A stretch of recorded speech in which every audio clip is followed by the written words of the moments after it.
Karibu kwenye mfululizo wa vipindi vinavyokuonyesha hatua mbalimbali wanazopitia vijana 100 kutoka kata 17 za wilaya ya Sikonge mkoani Tabora.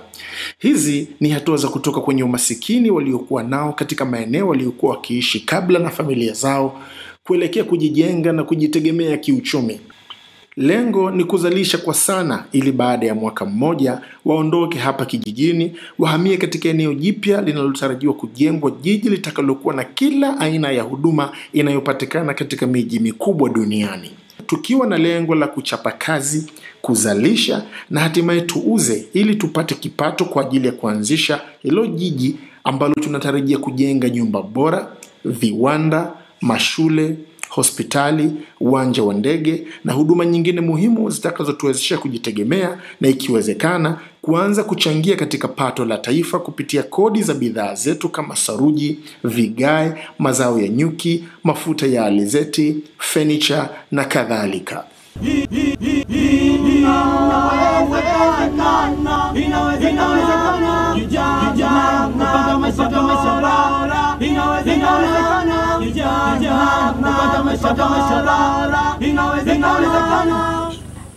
Ambao ni milimita 25. Kwa kiwango chetu cha kusinya ni ngapi? Mnyamnyoko ni ngapi? 25. Kutoka kwenye jedwali letu.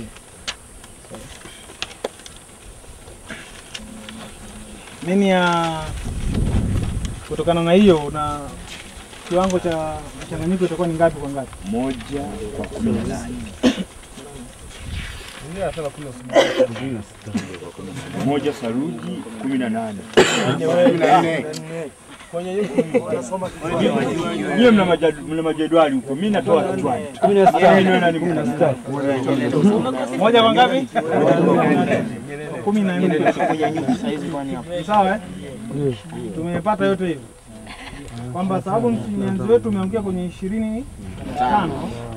Unakuja kwenye nani yako nasoma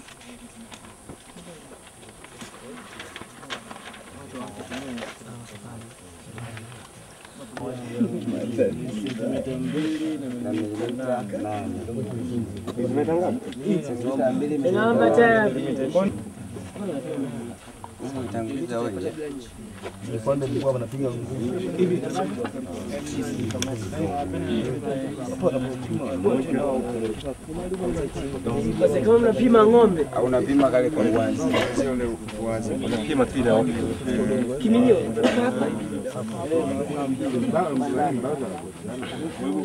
hapa sentimita 2 mita 2 hapo. Tuelekezee mita 2. Hebu tepo mara moja. Kuna sentimita ngapi? Na chausa unauliza sentimita ngapi wakati labda tukushike ili walizita moja na unasoma ipi? Hebu niambie. Eti basi sentimita ziko wapi? Hizo sentimita blaza ziko wapi? Ambaye mna anajua sentimita ziko wapi? Sentimita ni hizo kwa down jamani. Nchi moja nchi sentimita ni hizo hapa. Sentimita ni hizo hapa. Sentimita ni hizi ni milimita. Taratibu. Sio milimita. Hizi huku. Taratibu basi mwalimu. Milimita tudogo tule milimita tule tumistyle ndo milimita. Upande mmoja unapima kwa futi, upande mwingine unapima kwa mita. Upande wa juu ni futi. Vipimo vyake vidogo ni inchi. Upande wa chini unapima katika mita, vipimo vyake vidogo ni sentimita au milimita. Sawa. Tumekubaliana hapa tunatumia mita, milimita, sentimita. Sawa? Ambapo vimikoruzo vidogo kabisa vilivyoko hapo ni milimita. Ni sawa? Ile hizo namba zilizoandikwa hapo ni sentimita. Sawa? Kwa hiyo ukipata imefika katika mstari kamili hapo, maana utasoma ama ni 5 ama ni 4 ama ni 3 ama ni 2 ama iko chini hapo moja. Ukipata hapo katikati utahesabu vimkoruzo kwamba kabla kufika kwenye 6 kuna vimkoruzo mingapi hapo katikati. Ukipata viwili maana yake ni 5 sentimita milimita 2. Kama iko vitano maana yake ni 5 sentimita milimita 5. Sawa? Hebu msome sasa hapo mniambie ni ngapi. Soma. Ya wengine mmeruke wote apime mmoja, wengine mnawaziba waone. Hapo. Changanya sentimita. Oya, mnyonyoa kichwa, wa nyuma waone. Wadona tunawategemea. Aya, ngoeni hakikisha hapo. Hapo kuna sentimita 1. Sentimita 1 na nusu. 2 tu. Yaani wewe unataka kugonga ukuta kabisa. Kuna sentimita moja imegota nikitiliza. Ina 2 jamani, 2 si hapa mlioni imeandikwa mshale hapa mrefu 2 si hapa. Sentimita 2 hapa. Sasa Rudisha. Usishe huko mwanzoni juu. Usisha. Sasa hii haijakuwa 2 bado. Nimekuambia 1.5. Naona mimi nimeona nipo huko. Hiyo hapa ni 1.5. Sio 2. Kuna 5. Na sentimita 1.8.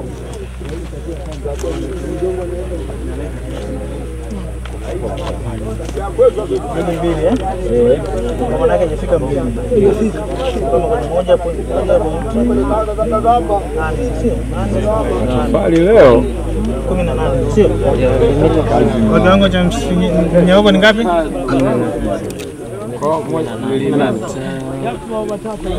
hapa imepatikana ngapi? 18. Nini ya kutokana na tebo ambazo mnazo ndio ikiwa 18 na uwiano wake wa kuchanganya na nini inakuaje? Moja saruji kwa 16 udongo. Moja Saruji kwa 16 udongo. Moja wa 16. Kwa mfano ingekuwa 27 inakuwa 1 kwa 14. Tumeelewa wote? Isije akatoka baadaye na mtu ana nani tunashindwa kuelewana. Halo Mimba bora. Mimba bora. Unaongea na gari hata nataka tuandike majibu yetu ya Kwa hiyo lazima uite majina, udongo wa Kisuguu, udongo wa kule kwa bwana nani yule mzee tulikuwa tunachota kwake. Labda kuna udongo mwingine umeletwa sasa hivi. Labda mwalimu, hivi vibao walivyoshikilia ndio tutawaita majina yao huo udongo. Kwa mfano udongo Steve, udongo Donald. Kurahisisha nimeshawapa majina tu ya kunini hapa. Mwekundu wa kwanza, mwekundu wa pili, mweusi wa kwanza, mweusi wa pili. Sawa. Sasa naomba mwekundu wa kwanza ambaye kibao chake kina tarehe 13 aje tuandikie majibu yake hapa.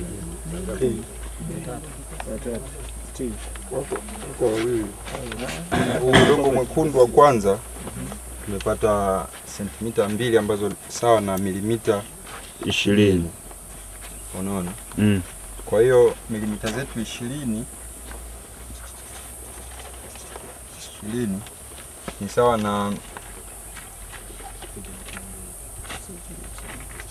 na ndoo moja ya saruji na ndoo 16 za udongo. Ndio jedwali linasema hivyo Ndio.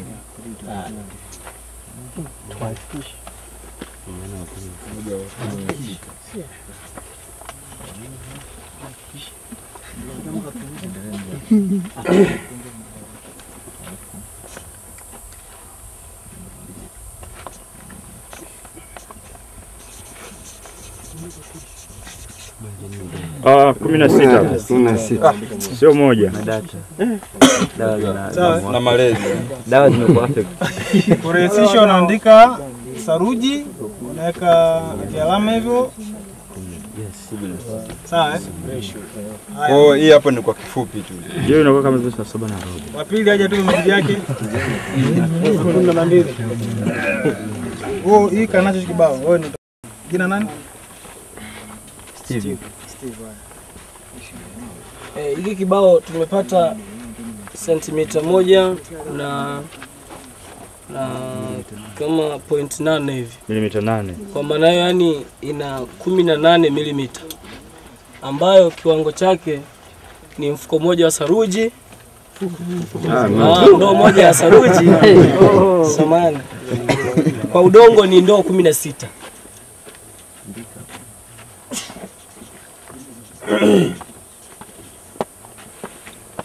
Msema tunaweka kama saa Eka saa 7:16. Moja wa 16. Sawa Udongo mweusi. Huyu anaitwa nani alikuwa na udongo wa mwekundu namba 2? Donald. Hapa na hizi ndio baba kubwa. Huu una sentimita 2.8. Kwa hiyo una jumla milimita 28. Tibabu kubwa.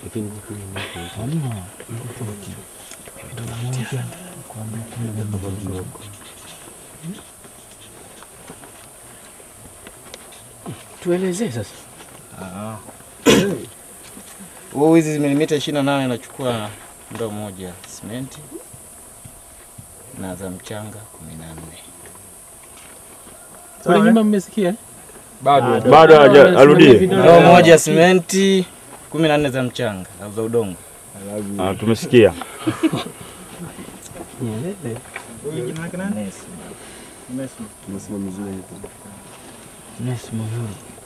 Kundi kabisa na udongo. Ndio tulea mfano na mtaalamu. Kwa kwanza jinsi ya kupima udongo na nini kipimo chetu kwa huko.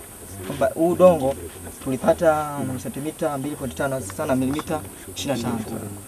Umeona? Kwa hiyo inamaanisha kwamba huu udongo wetu ni sawa na ndoo moja ya simenti. Juu ya ndoo 14 za udongo. Nyuma mmeona? Unaona kinachofanyika? Ndio. Kwa hiyo natamani kila mmoja achukue tape ajiridhishe na kupima Yes, that's hapo. Sasa hivi vibao mvielewe vizuri. Sawa? Sasa hivi tuna udongo mpya mgeni. Huu udongo unatakiwa upimwe sasa hivi. Si ndio Tunatumia mbinu gani? Kuna kipimo cha chupa, alafu kuna kipimo cha ubao. Kipimo cha ubao majibu yake ni baada ya siku ngapi? 7. Sasa kipimo cha chupa tuanze leo. Vyote tuvianze leo. Lakini kipimo cha chupa kitatupa majibu leo hii. Si ndio? Angalau mpaka kesho asubuhi. Baada ya masaa 8 kuanzia sasa. Lakini masaa 8 yajayo itakuwa ni usiku Ndio. Kwa hiyo tukisoma kesho asubuhi tunaanza mchanganyo.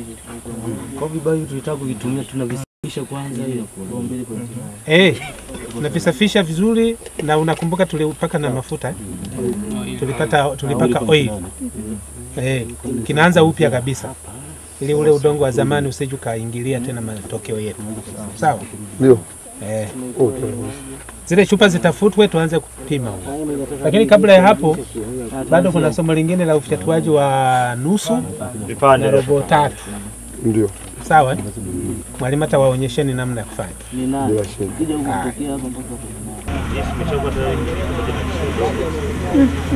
Pita.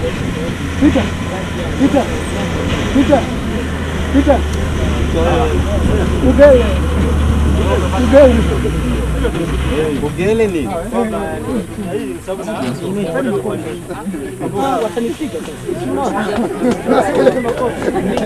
umetosha sasa kabla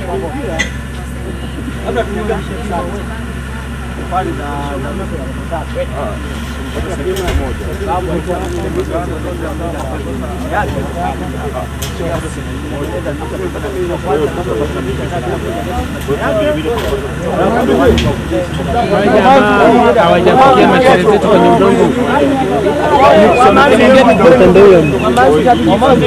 Ndio hayo nataka mlaga tushiriki tusione kabisa.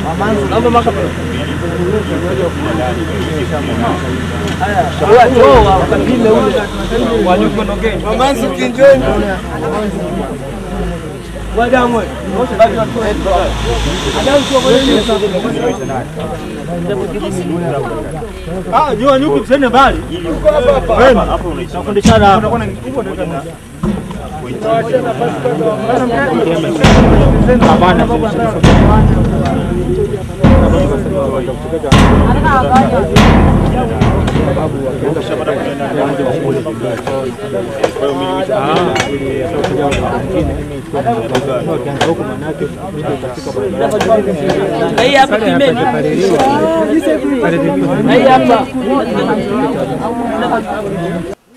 Ili ujenge nyumba kwa kutumia tofali zetu za kufungamana ni lazima uwe na tofali zilizozitaja, tofali zima, nusu, robo 3 na center half. Ila hii center half mara nyingi inatumika kujenga sehemu zenye kona, zenye arch. Kwa hiyo kama ramani yako ina mtindo huo wa kona ndio unalazimika kufyatua hiyo center half. Kama haina kona, haina haja kufyatua center half. Sawa? Kwa tutajifunza hivyo. Hatua ya kwanza ni lazima uwe na hii aluminium kibati chako hiki ambacho hiki ndo kinachotumika kutengenezea tofali la robo tatu tu. Sawa. Ukishakuwa na mashine yako lazima uhakikishe una kibati hiki ambacho kinakusaidia kutengenezea robo tatu. Sawa. Sasa hiki kibati kuna sehemu kuna mgongo na kuna sehemu imeingia ndani. Sawa. Muwe makini kwenye hili utambua. Kwenye mashine yetu sehemu hii ya mgongo ndio inatangulia chini. Sehemu ya mgongo inatangulia chini. Ukitenguliza sehemu ambayo imeingia ndani hivi, ukija ukifunika mashine yako itagoma. Na kama ujui ukilazimisha, unaweza ukalazimisha ukapandisha jiki yako, ukachukua bomba lako ukalazimisha kuminya, basi unaivunja ile. Kwa hiyo wakati wa kuweka muwe makini, huku ambako kumetokeza kwenye kitambi ndo kunatangulia chini. Sawa? Sasa tutajifunza jinsi gani linavyofuatiliwa na linavyobebwa. Sawa? Chukua udongo weka huko.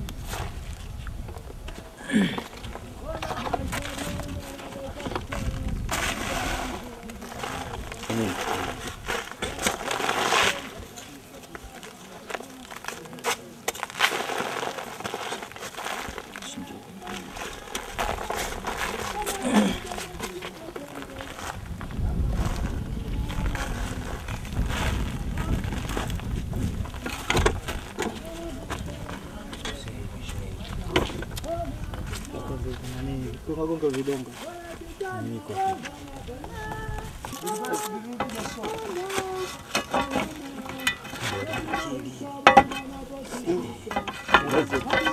Kidogo nikoe. Kwani kanikoa kidogo. Kanikoa.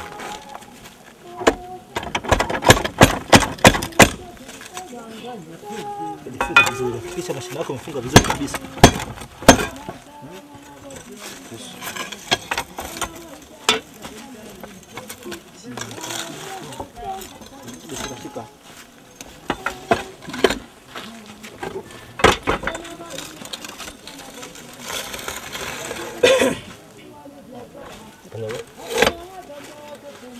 Kisha toka hivi. Unatoa hichi kibande chako hichi. Alafu unalibeba hivi. Usibebe huku. Sawa? Unakaa huku unalibeba. Huku ndo kunakokaa chini. Umeona? Libebe ndo. Unasimama. Unaenda kusimamisha. Kwa hivi, pole.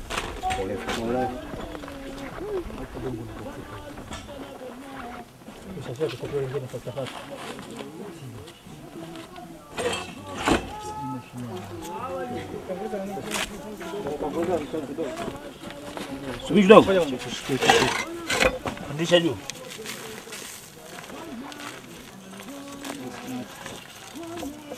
Kama mafuta mengi tena.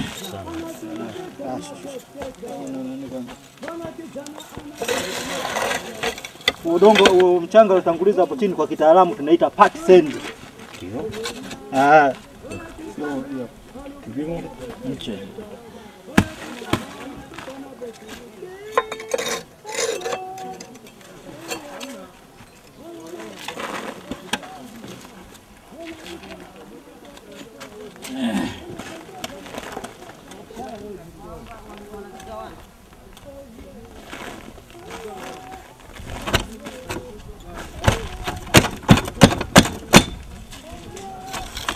Hiyo inabidi kufuatilia matokeo ya test ya udongo. Lazima test kufanyia kazi udongo ambao utaitest. Sawa kabisa.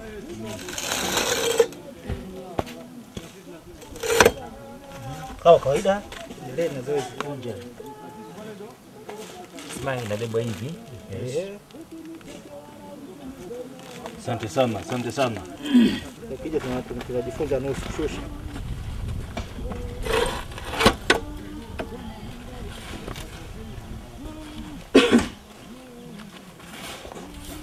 Kama kawaida nyumba yetu wakati wa ujenzi kuna sehemu ukijenga tofali zako ukizipanga, kuna sehemu itahitajika robo tatu ambayo tukishajifunza itahitajika nusu tofali. Na wakati wa ujenzi sisi hatushiki panga kuchukua tofali kulikata nusu sijui robo tatu. Sawa? Unapofyatua tofali zako hakikisha una nusu na robo tatu, maana wakati wa kujenga sehemu ya nusu unachukua nusu unapachika, sehemu na kulazimu tumie robo tatu unachukua robo tatu unapachika. Hatukati na panga. Sawa Na ili kabla hujaanza zoezi lako la ufyatuaji wa tofali ni vizuri ukawa na ramani. Ukishakuwa na ramani yako, ile ramani ndio itakufanya ujue nyumba yako itahitaji tofali ngapi, nusu ngapi na robo tatu ngapi. Kwa hiyo wakati unafyatua tofali unajua kwamba mimi nafyatua tofali zangu nzima ngapi, nusu ngapi, robo tatu ngapi kulingana na ramani yako.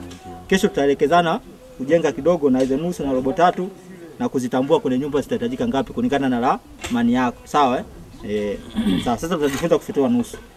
Hivi ni vibati hivi vitatu. Sawa. Jana wako wachapa kazi. Kuna mvivu wa mchovu. Alilia waitisite. Usituone mbele yako. Jana wako wachapa kazi. Kamnyangarakane mama, kamnyangarakane.